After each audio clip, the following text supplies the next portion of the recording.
पूछेंगे, सवालों का जवाब हमारे दो नेता अखिलेश यादव जी और राहुल गांधी जी देंगे। और आपके सवालों की जानकारी पहले से ही नहीं है। मैं पहले गुजारिश करूंगा यादव जी को कि वो आपको संबोधित करें, उसके बाद राहुल जी कुछ कहेंगे और उसके बाद आप सवाल करेंगे। अखिलेश जी। मैं धन्यवाद देता हूं और सबसे पहले मैं अपने प्रेस के साथियों को आपके माध्यम से पूरे देश और प्रदेशवासियों को मैं रामनवमी की बहुत बहुत बधाई और शुभकामनाएं देता हूं। ऐसा त्योहार, ऐसे दिन जहां से अच्छी शुरुआत होती है। मुझे खुशी है इस बात की कि आज कांग्रेस पार्टी के नेता राहुल गांधी जी और समाजवादी पार्टी की आज हम मिलकर के प्रेस कर रहे हैं। पहले चरण का चुनाव उत्तर प्रदेश का होने जा रहा है और जो पश्चिम से हवा चल रही है वो पूरे के पूरे उत्तर प्रदेश और देश के माहौल को बदलने जा रही है। आज गाजियाबाद में बैठे हैं।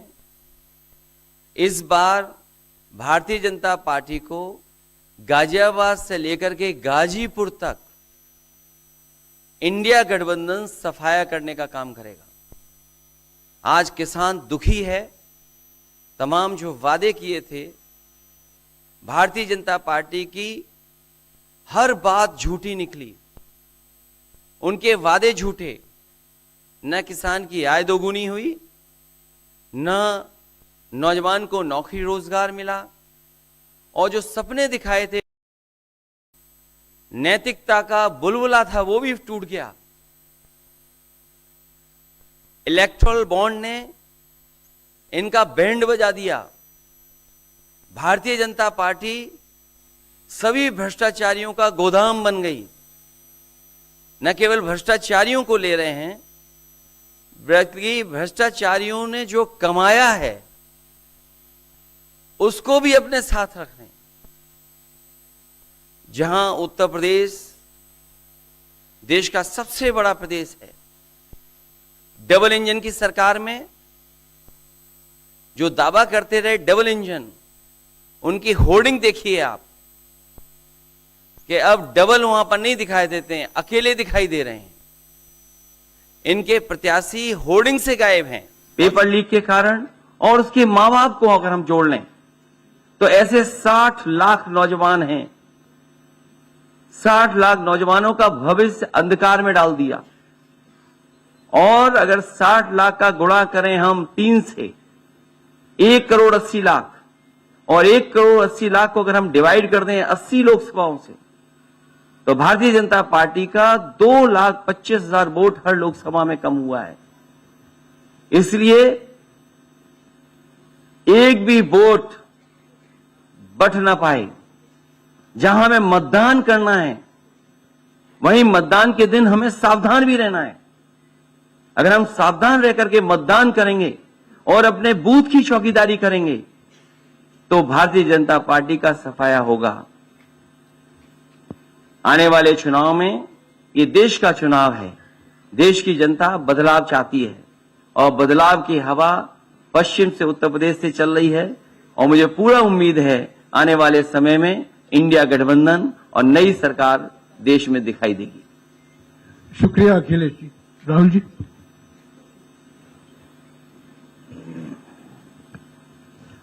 नमस्कार। रामनवमी की आप सबको, देश को बहुत बहुत शुभकामनाएं। ये चुनाव विचारधारा का चुनाव है। एक तरफ आरएसएस और बीजेपी जो संविधान है, लोकतांत्रिक सिस्टम है, उसको खत्म करने की कोशिश कर रही है, और दूसरी तरफ इंडिया गठबंधन, कांग्रेस पार्टी संविधान को, लोकतंत्र को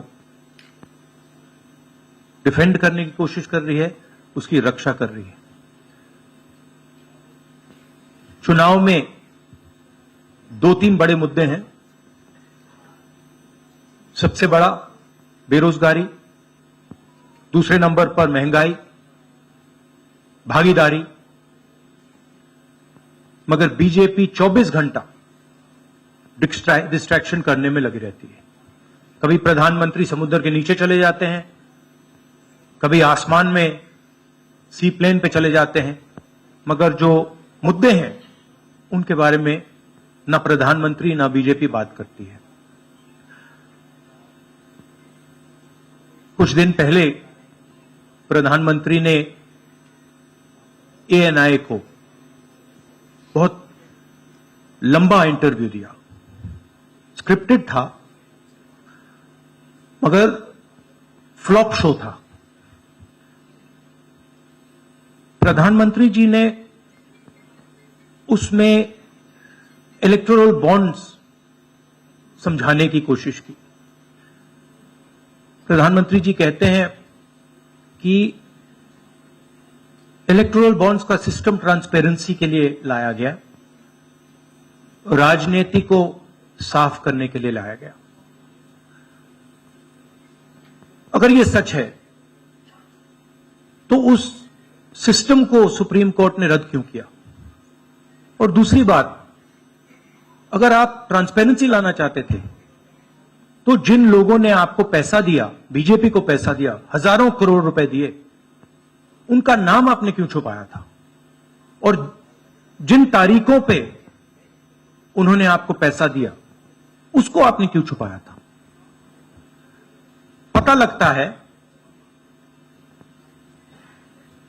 हजारों करोड़ रुपए का कॉन्ट्रैक्ट किसी कंपनी को मिलता है, उसके एकदम बाद वो कंपनी बीजेपी को पैसा देती है।